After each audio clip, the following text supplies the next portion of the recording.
like, back off and not go to them again, because, like, they can give you that But stare. they look at you like, no, do No. not say that. Yeah, right? No, so there was this one guy, he had probably the ugliest shirt I've ever seen in my life. Like, I'm talking about from Hawaii, like, stripes and, like, a flower and, like, whatever. And I just went up to her and I'm just like, what's up, man? Where'd you get that t-shirt from? What, like, TJ Maxx for, like, I remember. Kmart? No, you actually said Kmart. It was Kmart, I remember right? you said Kmart. Yeah, and he got, no, he's like, no, I actually got it from Meijer or something like that, or Walmart. And I'm like, all right, dude, sorry, man, I won't come back to you again. Another guy, it was right behind him, and I went to go rag on him, and he was sitting with a table of people. And as I went to go crack the joke, he pulled the knife, and he's like, oh. But that was his joke, like, Oh. no. So I was like, dude, sorry, I don't want to get shot. I'll go to the other table. That was actually pretty physical. Yeah. Now, speaking of that event, which was the LOL. Yeah, it was LOL for charity. For charity. Yeah, last summer. Mike Bonner was also there. Yes. How is he? Have you worked with him? I've not worked with, that was the first time I did. Mike Bonner's just pretty much naturally hilarious. Yes. And he's from our area, Yes. Detroit metropolitan area, and he's worked with like Mike Epps and all these big comedians. I really haven't really done all that. It's just more of what I can get out there. But no, he's hilarious. So you do more local stuff. I do, yeah. It's something that I never really pursued for a long run, because it's just, I don't know, it's something that I never thought of pursuing for that long. But just like, I'm a comedian every day of my life, and that's all I need. Yeah. That's my fix. You were born goofy then. Yeah, I was just born like that. So, if you had an ideal comedy club / theater, what would you have it include? How would it be like? What would you name it? Oh man. That's a good one, right? That's a good one. Crack Me Up. I don't know. Is it called Crack Me Up? Yeah, like, hey, welcome to Crack Me Up. How you doing? We're gonna crack you up. All right. But what's the ideal? Like, have you ever walked in a comedy club and said, "This is not what I expected"? Yeah. What would you change? What would a you lot of add? comedy clubs are you're like, I don't know if you ever been to Ripley's in Royal Oak. Oh yeah. It's very nice. Don't get me wrong, but it's not colorful. Okay. It's your typical emo, Okay. like that's what you get with comedy. A lot of people, a lot of the comedy clubs is emo. My comedy club would probably be a clown sitting in the corner. Yeah, like Okay. colorful like- and stuff. Yeah, Yeah. fun. Can you define what emo is for those who don't Emotional, know? like darkish, Like colors, the lights are dim. Okay. like a relaxed type of thing. You want it to be like, I'm here. Yeah, you would be Yes. scared to get started. You were there. I mean, it's cool. It's something. It's tradition. Like it's throughout the years. That's what Yeah. it's taken. But I don't know. I'm totally different. I'm just the whole bright, crack you up. Come into my Type of place. ordeal. Yeah. Well, ladies, do you guys have any questions for him? No, I think you did great. What are you working on now? Well, whatever next event comes up. I don't know. Okay. You're up for anything. Anything. Since you have no standards. Yeah. Thank you. So, I told you it was going to be Yeah, good. she's I got- knew. she's You on should a roll. switch seats. I should, my we God. should switch seats. We should switch because I'm just gonna read it. One last thing. I just want to have you have an opportunity to tell young Arab Americans who want to pursue a career in the comic industry, the comedian world, what would you say to them? Well, what I would pretty much say to them is, if you have that talent, it's something that you don't look for. It's in you. You're born with it. If you're funny, you're funny. If you can stand in front of a camera, you can stand in front of a camera.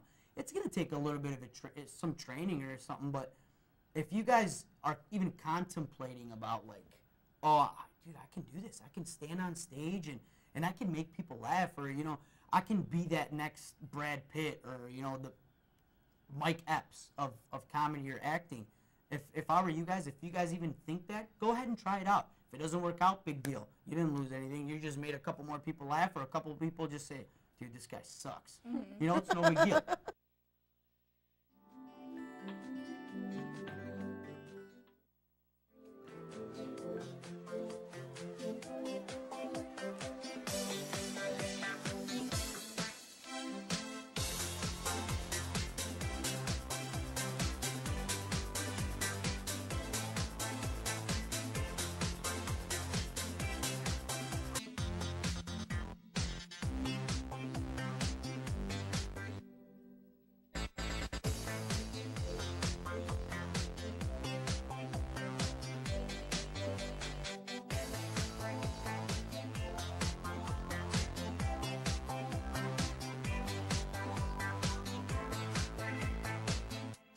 Thank you, Brian. Thank you so much. Thank you for being problem. here. I appreciate your energy for having and your me. good humor.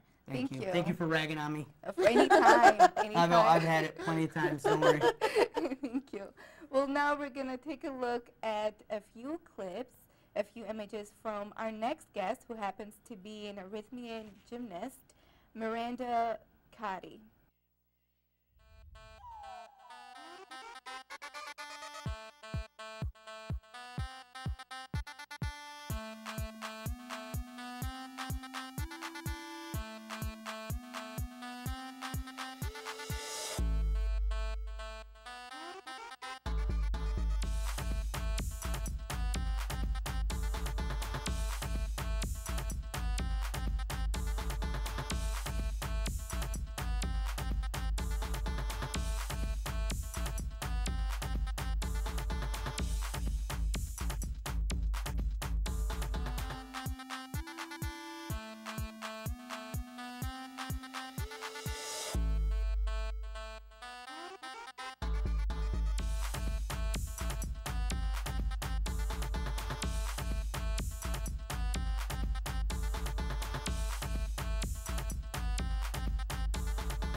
Miranda, you are quite talented after looking at those images.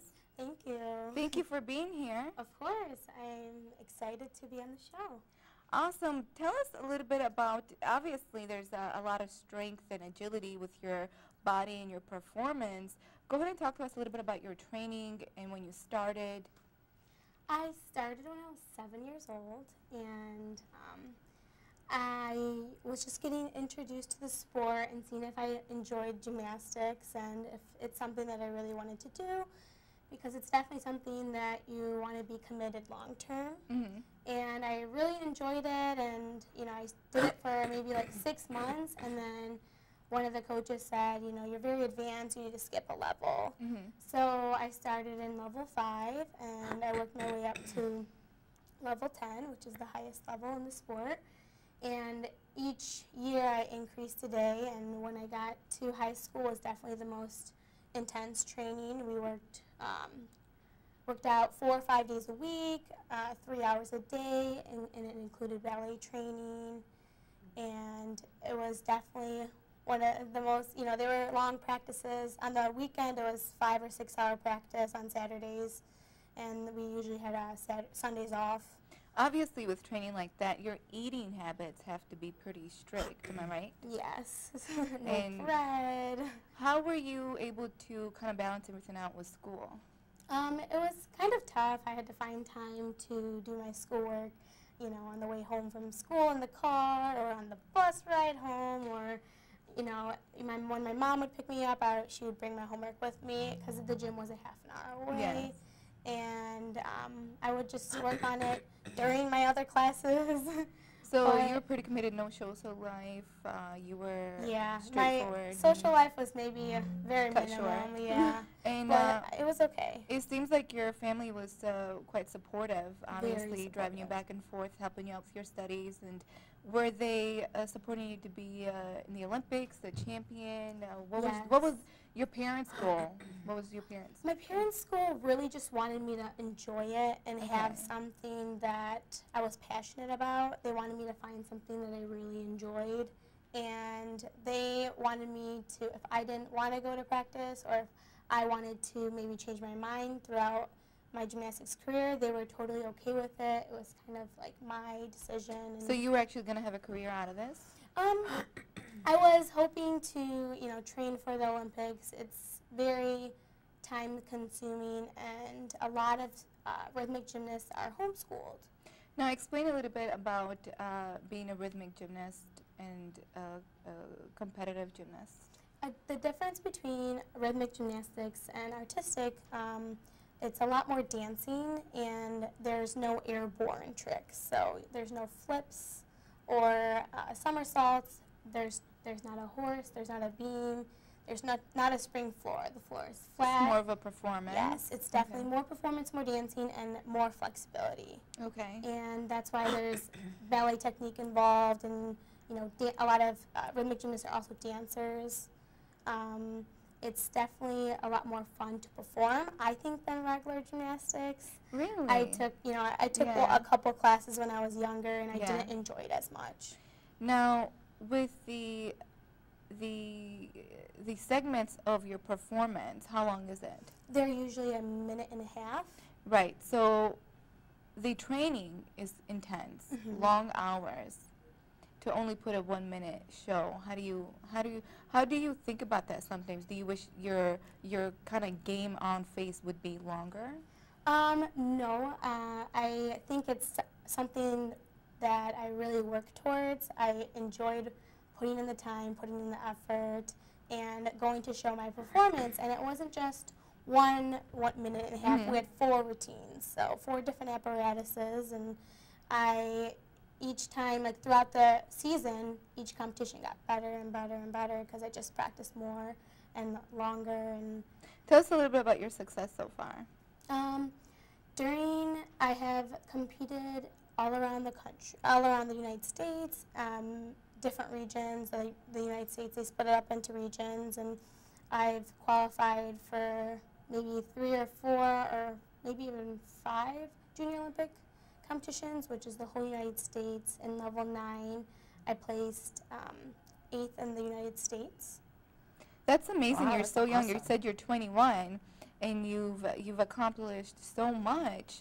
Do you have brothers and sisters that look up to you? I would say I have 4 brothers, so I don't know if they are would look up to me. Overprotective then, huh? Yeah, a little bit. But Now- they all did hockey when they were younger, so they So definitely. your family's pretty athletic. Is there a time where you ever think that you would want to pursue a different sport? No, not This at is all. it, all the way. This is your heart. Always. Now, what is it that you watch? What sport is it that you watch on TV just regularly? Gymnastics is not on TV. I What watch do you hockey. Hockey? Yes, I love hockey. Wow. No, I feel like Pros. gymnastics, it's much more unique than every other sport out there because you're just yourself, you Yeah. know. So do you think it's better or worse to not have a team? 'Cause it's all depending on you. Well, we still had a team. We worked together, and we always helped each other out. If someone was having trouble with a certain element or certain skill, one of my teammates would help me with it, and I felt like part of a family. I felt part of a team. We supported each other. We had younger levels who we kind of called big sister, little sister, and I grew up with no sisters, and I really consider that like my second family. But when you That's go good. out there, is it more intense because you're all like alone? And A stuff? little Yeah. bit. When I was younger, I maybe got a little bit more nervous, but I found that I really didn't get, stage fright or You got performance used to anxiety. it? I enjoy it. I love it. I was always very confident. I enjoyed performing. I was, one of the girls out of the level. It's very hard to express the music, and I used a lot of Arabic music for my routines. Oh, that's and nice. The judges loved it, and they always commented on how I enjoy watching you perform. You always are very expressive, and I incorporated like ballet dancing into my That's full cute. routine. I really enjoy performing. I was just looking at Yeah. some of your clips or your pictures, and I'm like looking at you flex. I'm like, how did she do that? Yeah, Do pretty. you take any like yoga classes or Pilates or anything like that? Because that's a lot of stretching. Yeah, we do it in the sport. We started young. When I was 7, before I even started gymnastics, I already knew how to do the splits. My mom's like, I everyone was can telling never me, do the "Mom." splits. I try so hard. Every girl, when I we're can't, young, it's we so try to hard like for try me. to Yeah, do we the try splits. to. Yeah, some girls Um, are just like naturally flexible